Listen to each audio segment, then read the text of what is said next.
मेरे प्रिय साथियों नमस्कार। तो आज हम आपको बताने जा रहे हैं 2024 सामाजिक विज्ञान की क्लास 10 का पेपर है। तो इसमें हम देख लेते हैं कि किस तरीके से पेपर आया है और इसका हम सॉल्यूशन हम आपको देने जा रहे हैं। तो इसमें खंड आ है जिसमें बहुविकल्पीय प्रश्न है। तो इसमें दिया गया है कि जर्मनी का एकीकरण में किसकी भूमिका थी। तो ये थी ऑटो वन बिस्मार्क की। किसकी थी? ऑटो वन बिस्मार्क की। तो इसमें है चोरा चोरी घटना का परिणाम क्या हुआ। तो इसमें इसका डी आंसर सही है। असहयोग आंदोलन वापस ले लिया गया। अब इसमें तीसरा प्रश्न है वर्नाकुलर प्रेस एक्ट कब लागू हुआ। तो बी 1878 में लागू हुआ। ब्रिटेन में कार्न लॉ कानून समाप्त करने का मुख्य कारण क्या था। तो कौन आयात पर नियंत्रण करना था इसका मुख्य कारण। आर्थिक महामंदी का प्रारंभ कब से हुआ। तो यह 1929 से हुआ। निम्नलिखित में से किस देश के साथ बेल्जियम अपनी सीमा को साझा करता है। तो यह लग्जमबर्ग के साथ। निम्नलिखित में से कौन सा संघ सूची का विषय है। तो विदेशी कार्य। संविधान के माध्यम से महिलाओं का प्रतिनिधित्व सुनिश्चित किया जाता है। ये है राज्य विधानसभाओं में। उत्तर प्रदेश में प्रमुख विपक्षी दल कौन सा है। तो ये बहुजन समाज पार्टी। लोकतांत्रिक व्यवस्था अन्य व्यवस्थाओं से अच्छी है क्योंकि यह क्या है। सभी सभी नागरिकों में समानता को बढ़ावा देती है। व्यक्ति की गरिमा को बढ़ावा देती है। तो ये दोनों सही हैं। सी सही है इसका आंसर। निम्नलिखित में से कौन सा खनिज अधात्विक है। तो इसका है अभ्रक।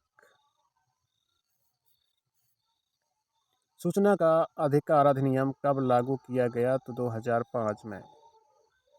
निम्नलिखित में से कौन से परंपरागत साधन हैं। तो ये है कोयला। ये सभी गैर परंपरागत साधन हैं। निम्नलिखित में से किसको कृषि सहायक क्षेत्र भी कहते हैं। तो इसका है प्राथमिक क्षेत्र। निम्नलिखित में से कौन सा व्यक्ति असंगठित क्षेत्र के अंतर्गत आता है। तो दैनिक कृषि मजदूर। मोनाजाइट रेत में निम्नलिखित में से कौन सा खनिज पाया जाता है। तो ये थोरियम पाया जाता है। निम्नलिखित में से किस पड़ोसी देश की स्थिति मानव विकास की दृष्टि से भारत से बहुत अच्छी है। वह श्रीलंका। भारत में आर्थिक उदारीकरण की शुरुआत कब हुई। तो ये 1960 में हुई। एक वस्तु का अधिकांशतः प्राकृतिक प्रक्रिया से उत्पादन में सम्मिलित है। तो यह प्राथमिक क्षेत्र। निम्नलिखित में से कौन सा एक फलीदार फसल है। तो फलीदार फसल होती है दालें जिसमें फली होती है। अब हम देख लेते हैं वर्णनात्मक प्रश्न का जो नंबर डिसाइडेड है वो 4 अंक का है एक प्रश्न। तो इसमें क्या लिखना है। 19वीं सदी में तकनीक क्या भूमिका थी। तो 19वीं सदी में जो टेक्निक है उसकी क्या रोल रहा है। तो उसके उदाहरण सहित हमें इसमें लिखना है। प्रथम विश्व युद्ध के किन्हीं दो परिणामों को यहाँ हमें लिखना है। राजनीतिक दलों की क्या चुनौतियाँ हैं किन्हीं दो को स्पष्ट करिए। तो राजनीतिक दलों के सामने कौन कौन सी चुनौतियाँ हैं।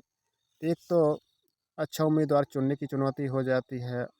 वर्तमान समय में क्षेत्रीय राजनीतिक दलों का महत्व बढ़ता जा रहा है क्योंकि कोई दो कारण बताइए। तो इसमें राजनीतिक दलों के महत्व के कारण हमें लिखने हैं।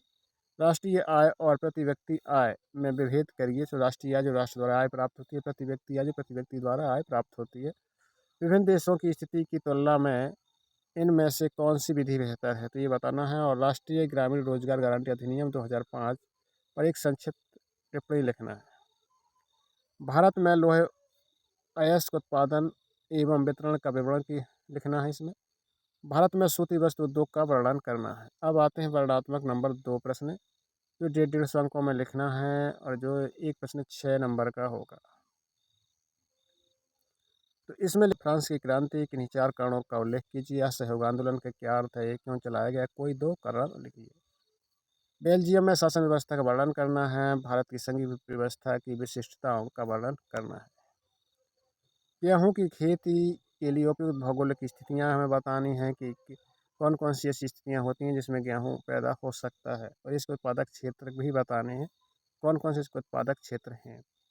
जैव विविधता क्या है, तो जीवों की विभिन्नता के बारे में इसमें लिखना है हमें। यह मानव जीवन के लिए क्यों महत्वपूर्ण है, क्योंकि इसे संतुलन बना रहता है, इसी के बारे में लिखते हैं ना, वह स्पष्ट करिए। हमें विस्तार से हमें लिखना है। इसमें अर्थव्यवस्था के क्षेत्रक से आप क्या समझते हैं, द्वितीय क्षेत्रक की विशेषताओं की विवेचना कीजिए। इसमें क्षेत्रक लिखने हैं तो विकास की अवधारणा क्या है, सामान्यतः इसमें किन घटकों को सम्मिलित किया जाता है। अब देख लेते हैं हम मानचित्र संबंधी जो वर्क है वो क्या है। इसमें जो मानचित्र आया हुआ है, इसमें पूछा वह स्थान जहाँ राष्ट्रीय कांग्रेस का अधिवेशन 1920 का अधिवेशन हुआ था, तो वो था आपका कोलकाता। वह स्थान जहाँ नील की खेती करने वाले किसानों का आंदोलन हुआ था, तो इसका है बिहार यानी चंपारण। वह स्थान जहाँ सबने अवज्ञा आंदोलन शुरू हुआ, तो सबने अवज्ञा आंदोलन कहाँ शुरू हुआ था, तो इसका है गुजरात। वह जनपद जहाँ चोरी चोरा घटना घटी सो गोरखपुर था। और 1929 में जो अधिवेशन हुआ, इसका आंसर लाहौर है। क्या है? लाहौर।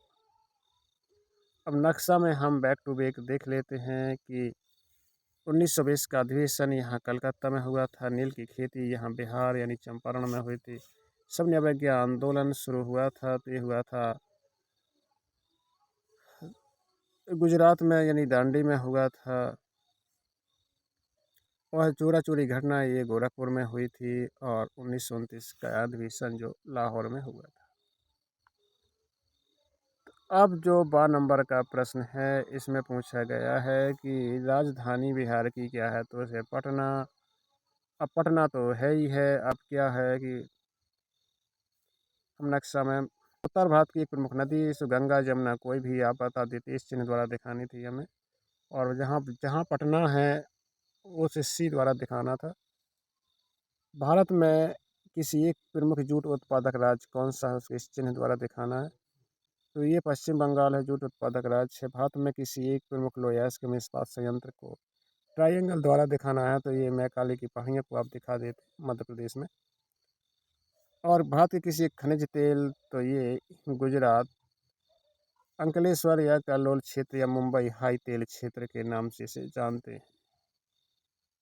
इस तरीके से ये मैप में है बैक टू बैक। ये पटना है, ये आपकी गंगा नदी है, ये आपका उत्पादक राज्य है, ये लोहे इस्पात संयंत्र केंद्र है। और ये खनिज तेल उत्पादक राज्य है।